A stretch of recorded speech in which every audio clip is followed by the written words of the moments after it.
آپ نے ارشاد فرمایا اپنی بیویوں کے لیے زیب و زینت اختیار کرو، میں قربان جاؤں۔ میں تو آپ کو نبی کا دین بتا رہا ہوں، آپ کہتے تو دین بڑا اوکھا کام، بیوی واسطے چنگے کپڑے پاؤنا اوکھا کام۔ میرے نبی نے کہا اپنی بیویوں کے لیے زیب و زینت اختیار کرو۔ سبحان اللہ۔ عورتوں سے کہا، واہ واہ، قربان جاؤں، اشارتاً ہمیں مردوں کو صراحتاً، عورتوں کو اشارتاً، اپنی بیویوں کے لیے زیب و زینت اختیار کرو۔ بنو اسرائیل میں زنا اس لیے پھیلا کہ مردوں نے بیویوں کے لیے زیب و زینت چھوڑ دی تو وہ غیر مردوں کی طرف مائل ہو گئیں۔ اور پھر عورتوں کو فرمایا کہ خامدوں کے لیے تیار ہو۔ کیسے؟ آپ نے فرمایا جنت کی حور اپنے خامند کے لیے ایسے تیار ہوگی جیسے ام سلمہ میرے لیے تیار ہوتی ہیں۔ سبحان اللہ، سبحان اللہ۔ ابھی عورتوں نے شادی پہ جانا ہو تو بیچارے مرد دی مصیبت آئی ہوندی ہے، وہ ترائے جتیاں ترٹ جاندیاں نے کپڑے ڈھو ڈھو کے، اور خامند کے لیے تیار ہونا ہو تو انہوں موت پہ جاندی۔ اپنے خامدوں کے لیے تیار ہو ورنہ وہ اور عورتوں کی طرف مائل ہو جائیں گے۔ یہ اس میں خفیہ پیغام ہے۔ میرے نبی حیا والے ہیں، پاکیزہ زبان، پاکیزہ ذات۔ مردوں کو صراحتاً فرما دیا اپنی عورتوں کے لیے تیار ہوا کرو۔ بنو اسرائیل میں اس وجہ سے فحاشی پھیلی۔ اور پھر اشارتاً جنت کی حور اپنے خامند کے لیے ایسے تیار ہوتی ہے جیسے ام سلمہ اللہ کے رسول کے لیے تیار ہوتی ہیں۔ جب حضرت فاطمہ رضی اللہ تعالیٰ عنہ کی شادی ہوئی اور نکاح ہو گیا اور رخصتی 1 ماہ بعد، 2 ماہ بعد، 6 ماہ بعد، 1 سال بعد یا فوراً، یہ ساری روایات ہیں، لیکن زیادہ صحیح ہے کہ کچھ عرصے بعد رخصتی تھی، فوراً نہیں تھی۔ تو جب حضرت علی نے آ کے رخصتی کا مطالبہ کیا حضرت ام ایمن کے ذریعے سے، تو آپ نے حضرت حفصہ اور حضرت ام سلمہ اور حضرت عائشہ ان تینوں سے فرمایا کہ تم جانتی ہو نا میری بیٹی فاطمہ مجھے کتنی محبوب ہے، میری بیٹی کو دلہن بناؤ۔ اللہ اکبر، میری بیٹی کو تیار کرو۔ یہ میں دین بیان کر رہا ہوں، بے پردگی نہیں، بے حیائی نہیں، زیب و زینت میرے دین کا حصہ ہے، میرے نبی کی شریعت ہے۔ میرا نبی خوبصورت دین لے کر آیا ہے، ایک خوبصورت زندگی لے کر آئے ہیں۔ پتہ نہیں ہم نے کہاں سے عجیب و غریب دین کے فلسفے نکال لیے ہیں۔ سبحان اللہ، قربان جاؤں۔ آپ نے کہا جابر شادی کی؟ کہا جی کی۔ کہا کماری سے کہ بیوہ سے؟ کہا جی بیوہ سے کی۔ کہا اللہ بکرن فتلاعبک وتلاعبها، ارے تو نے کماری سے کیوں نہ کی؟ وہ تجھ سے کھیلتی تو اس سے کھیلتا۔ میں میرے نبی کا دین بیان کر رہا ہوں۔ آپ کیا سمجھنا صرف رمضان کے روزے رکھنا دین ہے؟ ہاں وہ دین ہے، بہت بڑا حصہ ہے دین کا۔ عبادت میرے دین کی بیس ہے، بیس ہل گئی تو ساری عمارت گر جائے گی۔ نماز نکل گئی، روزہ نکل گیا، زکوٰۃ نکل گئی، حج نکل گیا، پیچھے کیا رہ گیا؟ ساری عمارت ٹوٹ گئی۔ لیکن یہ بیس کو عمارت نہیں کہتے، ہاں بیس پر عمارت کھڑی ہوتی ہے۔ میں عمارت کے کچھ خد و خال بتا رہا ہوں، کچھ نقش و نگار بتا رہا ہوں کہ میرا نبی دین کی عمارت ہمیں کیسے دے کر گئے۔ کبھی آپ نے میلا کپڑا نہیں پہنا، پرانا کپڑا پہنا، پیبند لگا کپڑا پہنا، میلا کپڑا زندگی بھر نہیں پہنا، زندگی بھر۔ اور آپ کے بدن مبارک سے، آپ کے پسینے سے ایسے خوشبو آتی جیسے مشک سے خوشبو آتی، دنیا کے سب سے مہنگی خوشبو۔ آپ حضرت ام سلیم کے گھر میں آرام فرما رہے تھے دوپہر کے وقت، تو آپ یوں کر کے سوئے ہوئے تھے، یوں یہ کوہنی آگے نکلی ہوئی تھی۔ آنکھ کھلی تو دیکھا ام سلیم نے یہاں بوتل رکھی ہوئی، یہاں۔ تو آپ نے کہا کیا کر رہی ہو؟ تو کیا تھا، چونکہ گرمی، پنکھے تو ہے نہیں، پسینہ یہاں سے نیچے گر رہا تھا، ام سلیم نے نیچے بوتل رکھی ہوئی تھی اور وہ سارا پسینہ اس کے اندر جمع کر رہی تھی. کہا ام سلیم کیا کر رہی ہو؟ کہا یا رسول اللہ یہ آپ کا پسینہ اکٹھا کر رہی ہوں، یہ مشک سے زیادہ خوشبودار ہوتا ہے. میرے نبی نے کبھی گندے کپڑے نہیں پہنے، کبھی میلے کپڑے نہیں پہنے، پرانا پہنا ہے، پیوند لگا پہنا ہے، میلا نہیں پہنا. میرا دین یہ نہیں کہتا کہ ایسی شکل میں آ جاؤ کہ لوگ بھاگنے لگ جائیں. سب سے زیادہ عزت اہمیت دو. شادی کے بعد ماں باپ کا حق پیچھے، بہن بھائیوں کا حق پیچھے، حتیٰ کہ اولاد کا حق بھی پیچھے ہے اور خاوند کا حق پہلے ہے. بہت سی عورتیں اپنی نادانی کی وجہ سے ماں باپ کے پیچھے لگ کر اپنے خاوند کو چھوڑ دیتی ہیں، خاوند کو ذلیل کر دیتی ہیں. اپنے بچے کے پیچھے لگ کے اپنے بچوں کی وجہ سے اپنے خاوند کو بے عزت کرتی ہیں. بہت سے باپ اپنے بچوں کی وجہ سے بیوی کو بے عزت کرتے ہیں، یا اپنے ماں باپ کی وجہ سے بیوی کو بے عزت کرتے ہیں. یہ سب بے اعتدالیاں میرے معاشرے میں ہیں. اللہ کا واسطہ دیتا ہوں، ایک دوسرے کو عزت دو، رشتوں کو عزت دو. ہر ایک کا اپنا مقام ہے، ہر ایک کو اپنے مقام پر رکھو. ماں باپ کی وجہ سے بیوی کو بے عزت نہ کرو، بیوی کی وجہ سے ماں باپ کو بے عزت نہ کرو، بیوی اپنے ماں باپ کی وجہ سے خاوند کو بے عزت نہ کرے. یہ وہ رشتہ ہے جس میں اولاد بھی نہیں داخل ہو سکتی. اولاد کو بھی پیچھے کیا گیا ہے خاوند اور بیوی کے رشتے میں.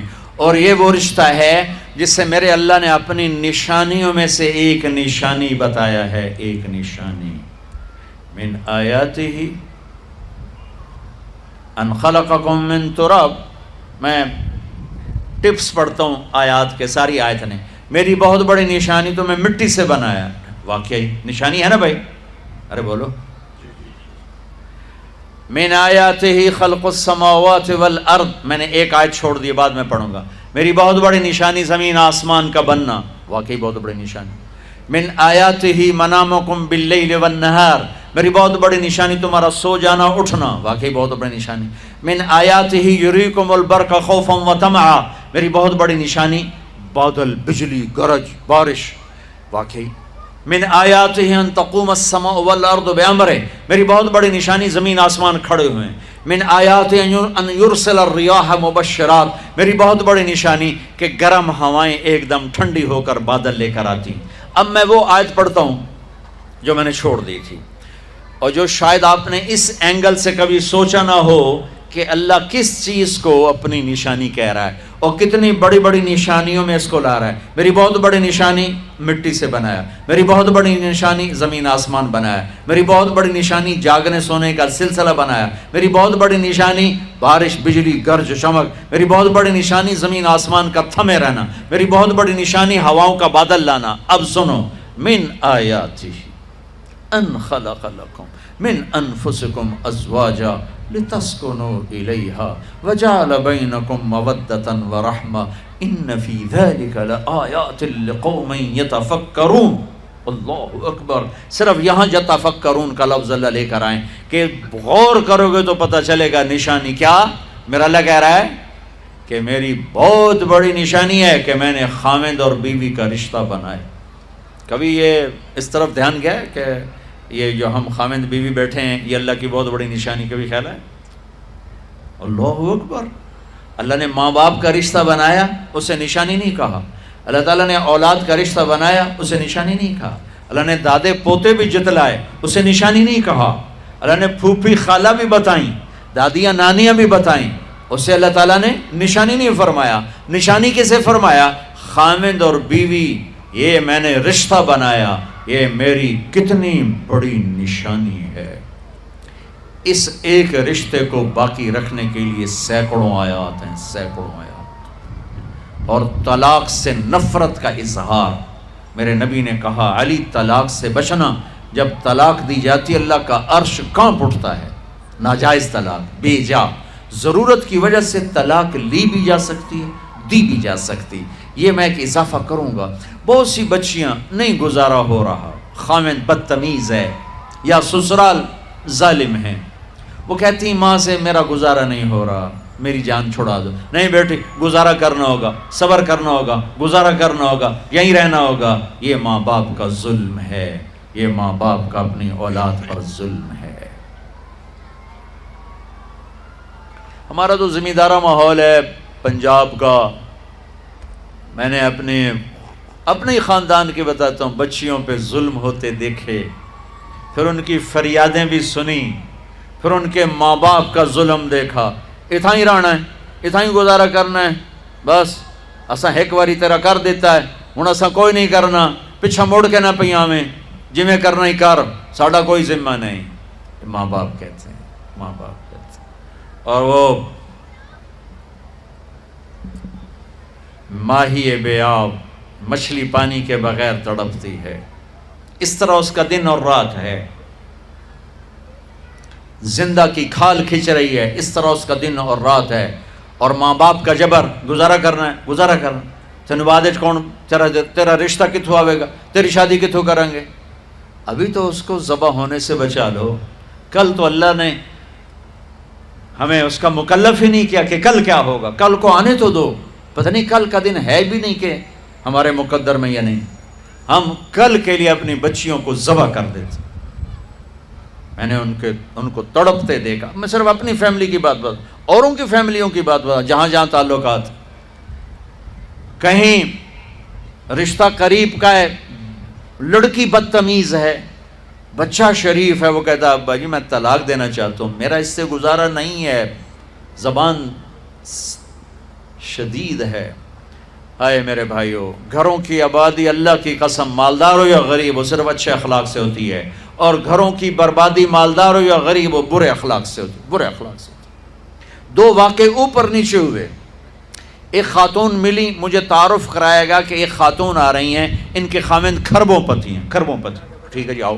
اس خاتون نے آتے ہی رونا شروع کر دیا. مولانا لوگ مجھے خوش قسمت سمجھتے ہیں کہ میں بہت بڑے مالدار کی بیگم ہوں، میرا دل زخمی ہے، میرے خاوند کا سلوک اچھا نہیں، میں دولت کو آگ لگاؤں، یہ ہیرے کے سیٹ کو میں کیا کروں جب اس کا سلوک ہی میرے ساتھ اچھا نہیں.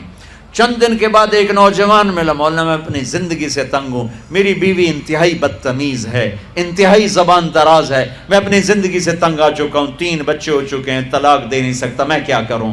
یہ روزمرہ کے واقعات ہیں. تو ضرورت کے لیے طلاق دی جا سکتی ہے، لی جا سکتی ہے، نہ عیب ہے، نہ تانا ہے، نہ ذلت ہے، نہ کوئی داغ ہے. لیکن ابھی فیصل آباد سے ایک بچی ملی، اس کی بچی گود میں. طلاق کیوں ہو گئی؟ کہا سسرال نے کہا بچی کیوں پیدا ہوئی ہے، گھر واپس جا. طلاق دے دی. بچی پیدا ہونے پہ طلاق دے دی. پچھلے ہفتے ملا ہوں، پچھلے ہفتے. کیا قصور ہے جی، بچی پیدا ہوئی طلاق دے دی. اور یہ 3 دن پہلے اسلام آباد میں خاتون ملی کہ سسرال نے گھر سے نکال دیا. کیوں؟ 3 بچیاں گھر سے نکال دی. 3 بچیاں پیدا ہونے پر گھر سے نکال دیا. یہ بھی اسی دیس کی کہانی ہے، یہ بھی اسی دیس کی دکھ بھری داستان ہے. ظلم صرف وہ نہیں جو بھتہ کی پرچیاں آ رہی ہیں اور جو دہشت گردی ہو رہی ہے، یہ گھر جیسے وہ بہت بڑا ظلم ہے، ایسے یہ بھی بہت بڑا ظلم ہے کہ کہیں بچیاں ذبح ہو رہی ہیں، کہیں بچے ذبح ہو رہے ہیں.